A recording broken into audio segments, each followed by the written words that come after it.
Chapter 5. Of course she must buy the tea in Uncle Benjamin's grocery store. To buy it anywhere else was unthinkable. Yet Valancy hated to go to Uncle Benjamin's store on her 29th birthday. There was no hope that he would not remember it. "Why," demanded Uncle Benjamin leeringly as he tied up her tea, "are young ladies like bad grammarians?" Valancy, with Uncle Benjamin's will in the background of her mind, said meekly, "I don't know." "Why?" "Because," chuckled Uncle Benjamin, "they can't decline matrimony." The two clerks, Joe Hammond and Claude Bertram, chuckled also, and Valancy disliked them a little more than ever. On the first day Claude Bertram had seen her in the store, she had heard him whisper to Joe, "Who is that?" And Joe had said, "Valancy Sterling, one of the Deerwood old maids." "Curable or incurable?" Claude had asked with a snicker, evidently thinking the question very clever. Valancy smarted anew with the sting of that old recollection. 29, Uncle Benjamin was saying. "Dear me, Das, you're dangerously near the second corner and not even thinking of getting married yet. 29. It seems impossible." Then Uncle Benjamin said an original thing. Uncle Benjamin said, "How time does fly." "I think it crawls," said Valancy passionately. Passion was so alien to Uncle Benjamin's conception of Valancy that he didn't know what to make of her. To cover his confusion, he asked another conundrum as he tied up her beans.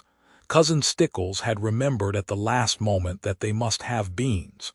Beans were cheap and filling. "What two ages are apt to prove illusory?" asked Uncle Benjamin, and not waiting for Valancy to give it up, he added, "Mirage and marriage." "Mirage is pronounced mirage," said Valancy shortly, picking up her tea and her beans.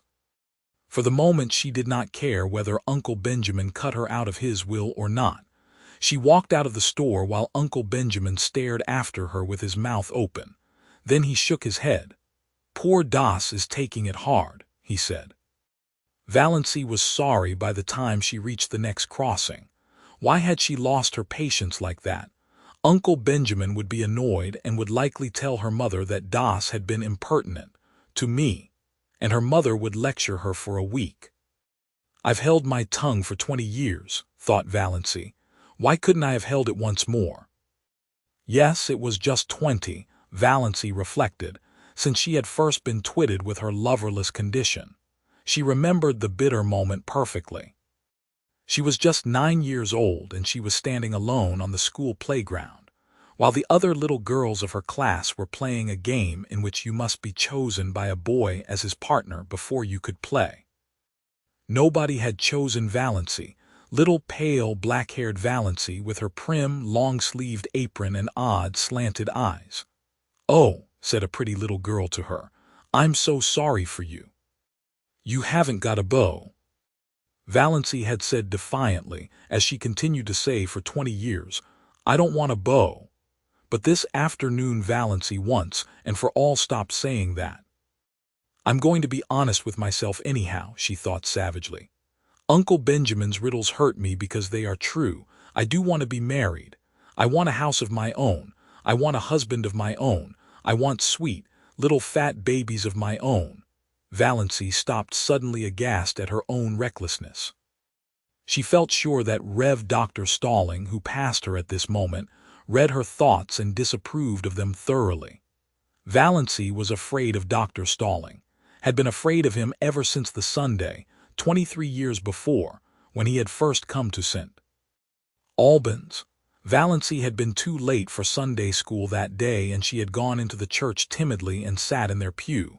No one else was in the church, nobody except the new rector, Dr. Stalling. Dr. Stalling stood up in front of the choir door, beckoned to her, and said sternly, "Little boy, come up here." Valancy had stared around her. There was no little boy, there was no one in all the huge church but herself.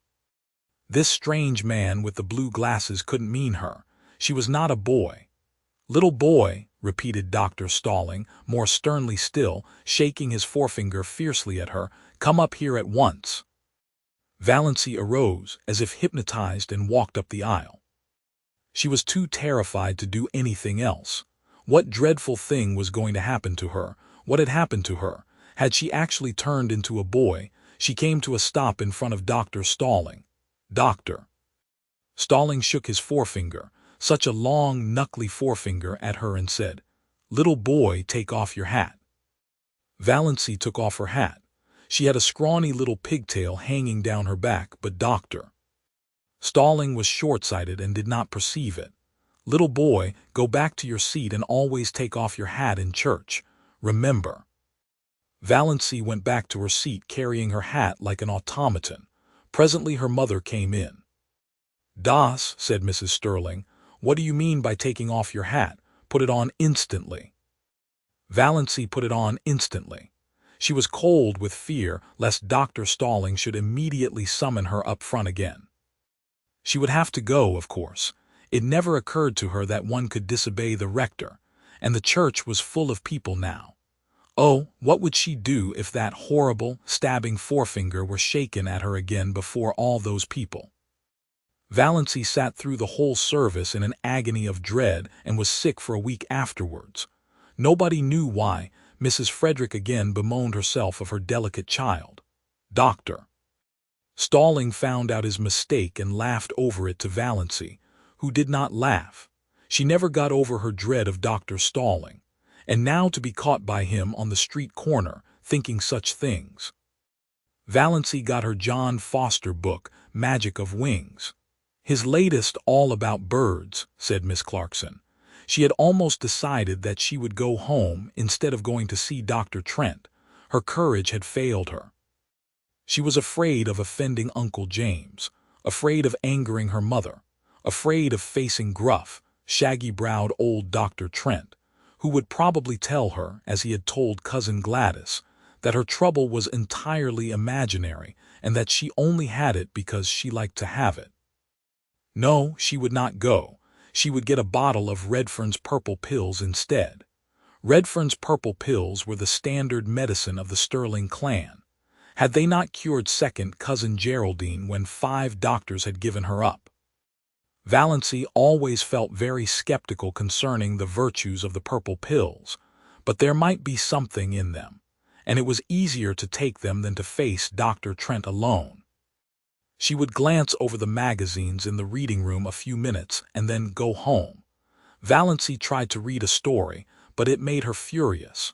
On every page was a picture of the heroine surrounded by adoring men. And here was she, Valancy Sterling, who could not get a solitary beau. Valancy slammed the magazine shut. She opened Magic of Wings. Her eyes fell on the paragraph that changed her life. "Fear is the original sin," wrote John Foster. "Almost all the evil in the world has its origin in the fact that someone is afraid of something. It is a cold, slimy serpent coiling about you. It is horrible to live with fear. And it is of all things degrading." Valancy shut Magic of Wings and stood up. She would go and see Dr. Trent.